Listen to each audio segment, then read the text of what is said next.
Hello friends வணக்கம். இன்னைக்கு முப்பருப்பு வடை. ரொம்ப டேஸ்ட்டா இருக்குங்க. வடை எப்படி செய்யறதுன்னு பார்க்கலாம். உளுத்தம்பருப்பு, கடலைப்பருப்பு, துவரம்பருப்பு 3 பருப்பும் டம்ளர், கப்பு எதில அளந்தீங்கனாலும் ஒரே அளவு தான் எடுக்கணும்.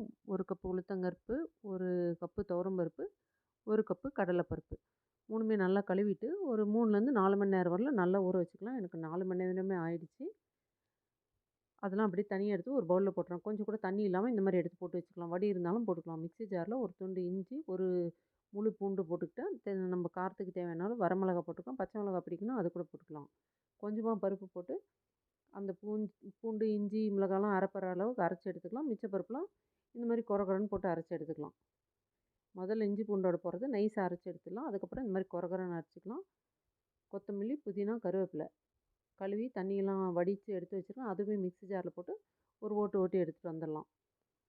பருப்பில் வெங்காயம் போட்டுக்கலாம், உப்பு போட்டுக்கலாம். டேஸ்ட்டுக்கு தேவையான அளவு உப்பு நல்லா கை வச்சு பெசரிட்டு கொத்தமல்லி கருவேப்பிலை போட்டுக்கலாம். கொத்தமல்லி கருவேப்பிலை புதினாவும் போட்டிருக்கேன். எல்லாம் நல்லா பிசைஞ்சிட்டு இந்த மாதிரி சின்ன சின்ன உருண்டைகளாக உருட்டி வச்சுக்கலாம்.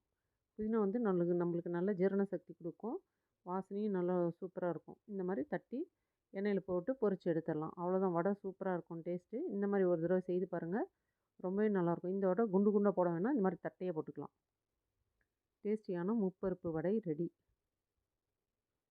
வீடியோ பிடிச்சிருந்தால் லைக் பண்ணுங்கள், ஷேர் பண்ணுங்கள், சப்ஸ்கிரைப் பண்ணுங்கள். தேங்க்யூ.